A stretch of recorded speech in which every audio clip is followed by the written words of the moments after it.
मेरा देश मेरा प्रदेश न्यूज मैनेजमेंट की बैठक थी, उसमें अनलॉक करने के लिए क्या निर्णय हुआ और किस तरह से अनलॉक किया जाएगा? मध्य प्रदेश शासन के गाइडलाइंस कल हमें प्राप्त हो गए थे। ये गाइडलाइंस हमने सभी पंचायतों को और ब्लॉक स्तर की समितियों को भेजा। उस पर आज दिन भर डिस्कशंस हुए और फाइनली जो रिकमेंडेशन आई थी उस पर हमने जिला स्तरीय क्राइसिस मैनेजमेंट पे चर्चा की और बहुत ही स्पेसिफिक निर्देश कल पूरे निर्देश जारी कर दिए जाएंगे। जो मुख्य बिंदु हैं उसमें यह है कि 1 तारीख से अनलॉक शुरू होगा। सुबह 6 बजे से शाम 6 बजे तक छूट दी जाएगी। उसके बाद शाम को 6 बजे से लेकर सुबह 6 बजे तक पूरी तरह से कर्फ्यू का पालन सुनिश्चित कराया जाएगा। संडे के दिन भी पूरी तरह से कर्फ्यू लागू रहेगा। जो राशन की दुकानों से लेके और बाकी चीज़ें हैं जिनके बारे में एक परिशिष्ट है, वो परिशिष्ट हम जारी कर रहे हैं जिनमें किन चीज़ों पे छूट रहेगी। इसके अलावा बहुत जो महत्वपूर्ण बिंदु थे जैसे मंडियां हैं, मंडी के बारे में ये निर्णय लिया गया है कि उनके कर्मचारियों का पहले वैक्सीनेशन कराया जाएगा प्रायोरिटी पे। 6 तरह के कर्मचारियों की लिस्ट शासन से हमें प्राप्त हुई है, जिसमें पेट्रोल पंप वाले हैं, गैस एजेंसी वाले हैं, हमारे सब्जी वाले हैं, ठेले वाले हैं, मंडी के कर्मचारी हैं। इन सबका हम वैक्सीनेशन प्रायोरिटी पे कराएंगे और इसके लिए जिला मुख्यालय पे एक सेंटर हम लोगों ने बनाया है और सभी सब डिवीजन पे एक सेंटर बना रहे हैं और अगले 1 हफ्ते में इनका प्रायोरिटी पे हम लोग वैक्सीनेशन कराएंगे। इसी नियमों का पालन करते हुए ये मंडियां धीरे धीरे ओपन की जाएंगी और बाकी जो होटल हैं, बाकी जो गतिविधियां हैं वो अभी बंद रहेंगी। होम डिलीवरी उनकी चालू रहेगी।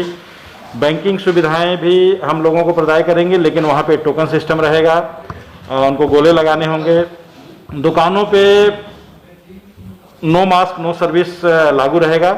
अगर दुकानदार को उसने कोई सामग्री, कोई मास्क अगर नहीं लगाया है तो उसको सामग्री नहीं दे सकेगा। इसी तरह प्रकार नो मास्क नो मूवमेंट भी जारी रहेगा। अगर कोई बिना मास्क लगाए मूव करता है तो उस पर जुर्माना और पूरी तरह से कड़ी कार्रवाइयाँ की जाएंगी।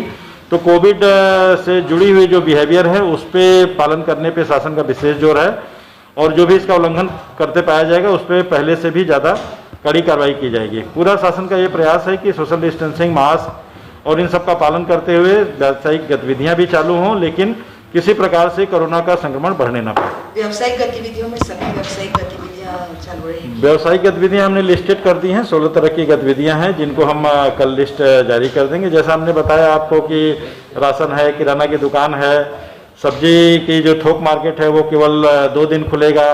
उसके बाद 3 दिन ठोले पे घूम के वो वितरण कर सकेंगे। उनकी दुकानें परमानेंट अभी नहीं लगने दी जाएंगी। इसी प्रकार जो दवा की दुकानें हैं और बाकी चीज़ें हैं वो यथावत पिछले बार जैसी ही खुली रहेंगी। दूध की सप्लाई भी सुबह 7 बजे से लेकर शाम को 6 बजे तक की जा सकेगी इस दौरान।